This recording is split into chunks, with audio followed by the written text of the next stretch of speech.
La chiesa dei Santi Giacomo e Cristoforo di Craveggia è un piccolo scrigno, ma non è solo uno scrigno all'interno dell'edificio religioso che qui vediamo, ma nell'intero complesso parrocchiale, che è costituito dalla Sala del Tesoro, che si trova esattamente in corrispondenza della sacrestia sull'altare maggiore, e anche dell'oratorio di Santa Marta, che in un'occasione particolare, in occasione di Viva Vigezzo, nel mese di maggio del 2017 hanno ospitato la prima esposizione straordinaria del Tesoro di Craveggia. Il Tesoro di Craveggia, così definito, è una raccolta di opere ecclesiastiche che comprende paramenti, dipinti, oggetti liturgici, gioielli, che viene raccolta all'interno dell'edificio a partire dal XVI secolo, non con uno scopo di conservazione o di musealizzazione come noi oggi saremmo abituati a considerare, ma perché è la raccolta di quelli che sono gli oggetti funzionali allo svolgimento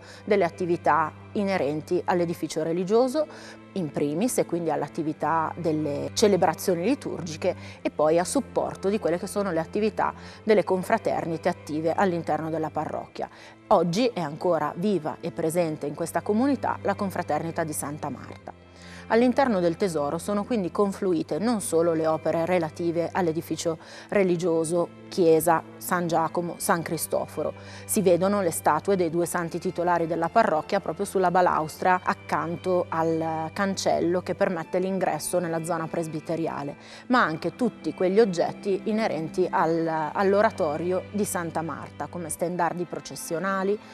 croci processionali e ceri che servivano appunto ad accompagnare i confratelli e la comunità durante il percorso. All'interno della stanza del tesoro, tra i pezzi più importanti custoditi all'interno delle cassettiere della sacrestia, oltre a preziosissime pianete che vengono saltuariamente utilizzate durante le celebrazioni liturgiche ancora oggi, spiccano alcuni parati particolari. Quello che desta la curiosità maggiore è il cosiddetto parato di Maria Antonietta. Questo nome potrebbe farlo un po' fraintendere, perché in realtà la regina Maria Antonietta non certo poteva indossare un parato religioso, ma quello che lo evoca è il tessuto. La regina Maria Antonietta va sposa a re Luigi XVI per procura. Lei si sposa in Austria e quindi non indossa un vero e proprio abito da sposa, ma poi viene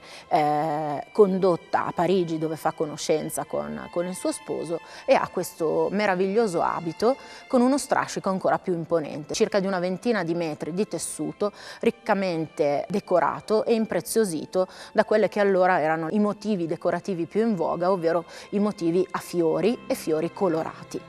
Il parato è completo e è composto da un numero abbastanza elevato di pezzi. Eccezionalmente per l'esposizione è stato scelto di collocare sull'altare maggiore della chiesa di Santa Marta una dalmatica, un piviale e una pianeta, nonché le stole, i manipoli, il corporale e il velo da calice. I Borgnis Gallanti e i Mellerio sono quindi gli artefici dell'arrivo di questo eccellente parato. I legami con la Francia però che ci sono all'interno del tesoro sono innumerevoli, sono ancora da scoprire. L'archivio parrocchiale custodisce a livello cartaceo un tesoro ancora più grande di quello che c'è all'interno del tesoro stesso, così definito. Perché? Perché può raccontare quelle che sono le vicende a margine di questi eventi. La Francia torna ancora una volta prepotentemente anche con quello che è il drappo funebre, così chiamato, di Re Sole, il re Luigi XIV, che nei primi inventari viene proprio ricordato come un drappo in velluto con decorazioni in argento, oro e gobelin. Quello che rimane di originale di questo tessuto, che è stato fortunosamente fatto giungere a Craveggia per salvarlo dalla rivoluzione, da tutto quello che è successo dopo questo evento che ha modificato veramente le sorti dell'Europa, è racchiuso in 6 medaglioni, 2 sono quelli di testa e ai piedi del catafalco e 4 sono quelli laterali, con storie della vita di Gesù. non sono le uniche tracce delle storie della vita di Cristo presenti all'interno del tesoro, perché uno dei pezzi più importanti e meno valorizzati, ahimè, proprio perché la sua storia è nascosta, è una serie di 13 tavole in rame dipinte ad olio, probabilmente, che raccontano storie della vita di Cristo. Di certo si sa che fossero conservate all'interno della cappella della Reggia di Versailles, e quindi anche qui viene quasi immediato e eccezionalmente normale pensare che il legame sia sempre rappresentato dalla famiglia Mellerio. Fu proprio il primo dei Mellerio emigrato in Francia a sventare l'attentato nei confronti di Luigi XIII, che proprio per ringraziare questo bambino che probabilmente si era incanalato facendo lo spazzacamino nella piena tradizione di quella che ancora oggi la Val Vigezzo ricorda come una delle più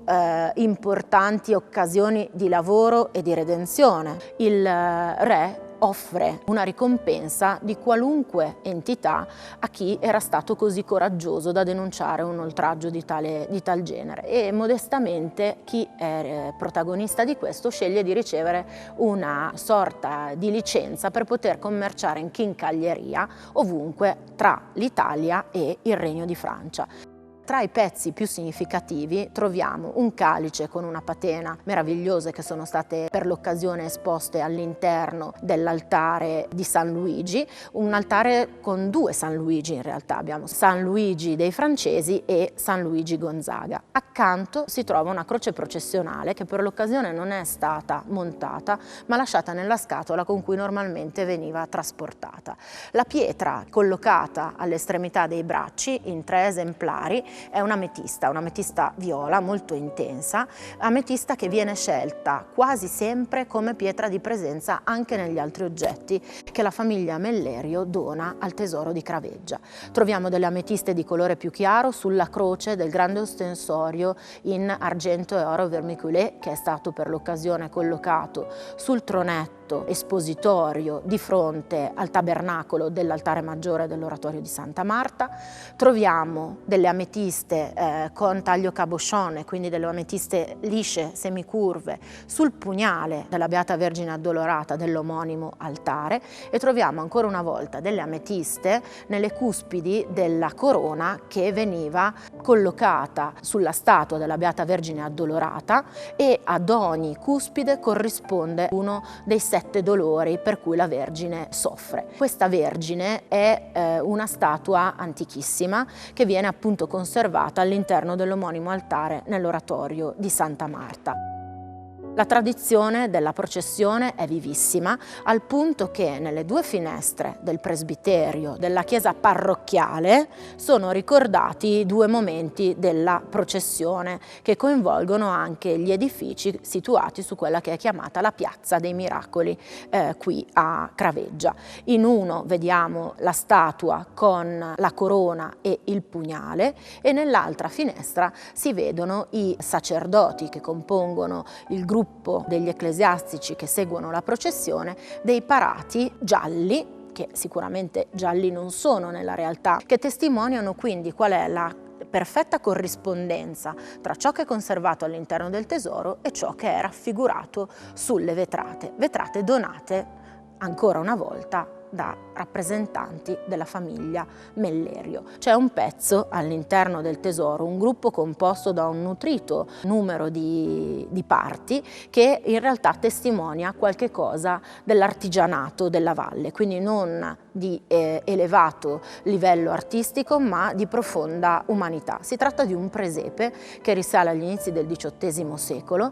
realizzato da artigiani locali, che è conservato appunto all'interno del tesoro e che probabilmente veniva utilizzato nel tempo dell'Avvento. La chiesa di Santa Marta ha uno spazio importante a più livelli, per cui si è scelto nella zona superiore, dove c'è l'organo, e nelle cantorie appena accanto all'organo, di valorizzare quelli che sono gli stendardi della confraternita omonima, quindi della confraternita di Santa Marta. Le insegne processionali della confraternita e la croce, la più antica che è conservata probabilmente all'interno del tesoro con Santa Marta, sono stati invece collocati nella sacrestia inferiore antistante alla cripta, dove è invece venerata, diciamo così, la memoria di alcuni dei craveggesi più illustri, Guglielmazzi per esempio e Imellerio. All'interno della cripta si vede un parato funebre di prima classe di colore nero, che è uno tra i pezzi più significativi dell'immensa collezione di tessuti del tesoro di Craveggia. Una selezione di questi tessuti è stata collocata non solo negli altari della parte superiore, quindi nell'altare di San Luigi, nell'altare della Beata Vergine Addolorata e nell'altar maggiore, ma anche nelle nicchie a ridosso dell'altar maggiore. In una nicchia possono essere osservate, quasi come se fossero in una vetrina, le pianete cosiddette bascapè, ovvero con un modulo sul tessuto che riprende sempre la medesima iconografia e che veniva realizzato secondo i colori liturgici da utilizzarsi. Qui ne vediamo un esemplare in bianco, in rosso, in verde, in viola e in un damasco rosso bicolore con il bianco e l'oro. Nella nicchia corrispondente troviamo invece una selezione di pianete, alcune delle quali vengono utilizzate ancora oggi durante gli uffici liturgici, che spiccano per la loro particolarità. La prima che spicca nella zona di destra è una pianeta in tessuto laminato dorato ricamata in argento e particolare è poi la pianeta invece che troviamo lateralmente a questa a 1000 righe, che venne dimenticata perché non era ritenuta adeguata alla celebrazione. L'ultimo scrigno che la chiesa di Santa Marta conserva è rappresentato dalla sua sacrestia, all'interno della quale sono stati concentrati un grande numero dei reliquiari presenti nel tesoro. Al centro, sopraelevata, compare Santa Marta nella sua iconografia tipica, mentre schiaccia il drago sotto i suoi piedi, e accanto ad essa sono state collocate, valorizzandole così in modo eccellente, due statue di San Giacomo e San Cristoforo, i compatroni della parrocchiale, che quindi